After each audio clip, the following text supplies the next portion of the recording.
ცოტა ხნის წინ დასრულდა საპარლამენტო უმრავლესობისა და ნინა ხატისკაცის შეხვედრა. ნინა ხატისკაცი ჯერ კიდევ გუშინ სახალხო დამცველობის კანდიდატად დასახელდა, თუმცა დღეს ირკვევა, რომ ხელისუფლება სხვა კანდიდატურების განხილვასაც აპირებს. ქუთაისს ვრთავთ პირდაპირ ეთერში შეხვედრას ჩვენი კორესპონდენტი თამარ ჩიხლაძე ესწრებოდა. თამარ, როგორ დასრულდა ხატისკაცისა და უმრავლესობის შეხვედრა? დიახნათია, შეხვედრა ნინა ხატისკაცსა და უმრავლესობას შორის დაახლოებით საათზე მეტხანს გაგრძელდა. ის მედიისთვის დახურული იყო, თუმცა შეხვედრის შემდეგ გაკეთდა კომენტარები. უმრავლესობის წევრებმა ნინა ხატისკაცი წარუდგინეს საკუთარი სურვილები და თხოვნები, რაც მათ ექნებათ იმ შემთხვევაში, თუ ნინა ხატისკაცი გახდება სახალხო დამცველი.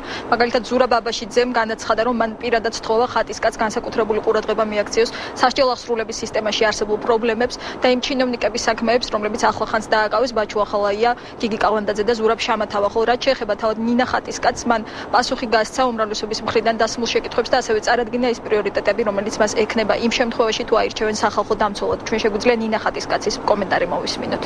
მე როგორც უმრავლესობის მიერ მხარდაჭერილ კანდიდატს ასე მისვამდნენ კითხვებს, თუმცა არსებობს ინტერესი სხვა კანდიდატების მიმართაც, როგორც თქვენ თქვით, ეს გაჟღერდა ეხლა სხდომაზეც და ითქვა, რომ სხვა კანდიდატებსაც აქვთ სურვილი, რომ მათაც მოусმინოთ, სავარაუდოდ საბოლოო გადაწყვეტილება იქნება მიღებული სწორედ ამ მოსმენების შემდეგ. დღეს პრემიერ-მინისტრ ბიძინა ივანიშვილს შეხვდა არასამთავრობო სექტორი, მათ მოითხოვეს პრემიერისგან, რომ ამ პოსტზე განხილული იქნენ სხვა კანდიდატებიც. შეგახსენებთ, რომ სხვადასხვა ჯგუფებმა სულ დაასახელეს 6 კანდიდატი. ნინა ხატისკაცის გარდა ესენი არიან თამარ გურჩიანი, ლია მუხაშავრია, გელა ნიკოლაიშვილი, დიმიტრი ლორთკიფანიძე, ნათია იმნაძე, უჩანა ნუაშვილი და არასამთავრობო სექტორის მოთხოვნაა, რომ ყველა მათგანს მიეცეს საპარლამენტო კომიტეტში მონაწილეობის საშუალება და იქ განხილვის უფლება. რაზეც დათანხმდა პრემიერი და დღეს უკვე უმრავლესობაც აცხადებდა, რომ შესაძლოა ნინა ხატისკაცი არ იყოს ალტერნატივო კანდიდატი, ისინი სიამოვნებით მოусმენენ სხვებსაც და შესაძლოა, რომ რამდენიმე მათგანმა გადაწყვეტილებაც კი შეცვალოს ამ შემთხვევაში.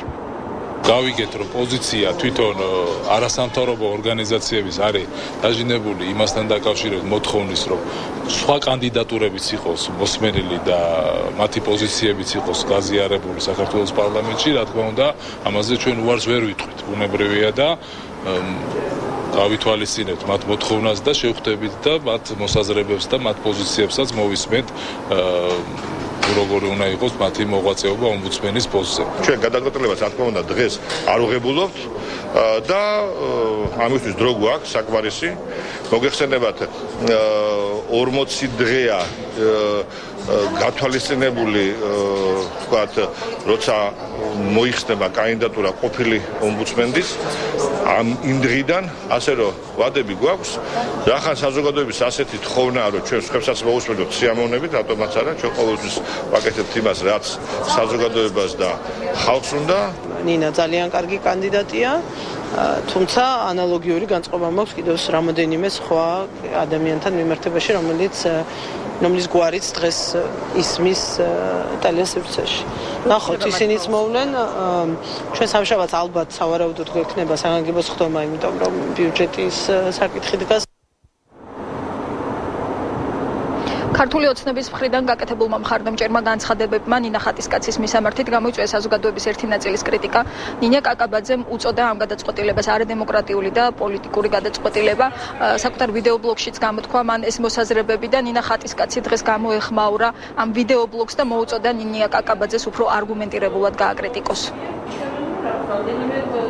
ძალიან ბევრმა სხვადასხვა განსხვავებულმა ჯგუფებმა წარმოადგინეს თავისი რჩეულები, თავის ფავორიტები, თავის კანდიდატები და გამოვიდა ისევ, რომ საბოლოო ჯამში თავად ქართულმა ოცნებამ პოლიტიკურმა ძალამ თავად დაასახელა კანდიდატი და აპირებს, როგორც დავით საგანელიძემ გუშინ ბრძანა, ეს არის აბსოლუტური შეთანხმება სამივე ფრაქციისა და მხოლოდ ამ კანდიდატს უყრიან კეჭს.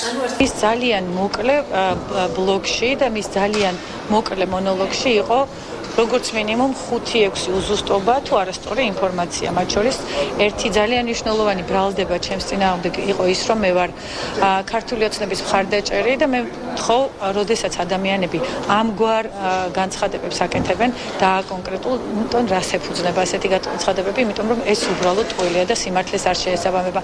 ასევე იყო საუბარი იმაზე, რომ მე არ მიმუშავია ადამიანის უფლებების თემებზე. ესეც რა თქმა უნდა არ შეეფერება სიმართლეს. სახალხო დამცველის პოსტზე წარდგენილ სხვა კანდიდატებს პარლამენტი მოусმენს სავარაუდოდ მომავალ კვირაში, თუმცა მანამდე რჩება მნიშვნელოვანი პროცედურული დეტალი. ჯერჯერობით უფლებამოსილება არ შეუწყვეტიათ. ყოფილი სახალხო დამცველის გიორგი ტუღუშისთვის ეს სავარაუდოდ მოხდება მომდევნო საპარლამენტო სხდომაზე.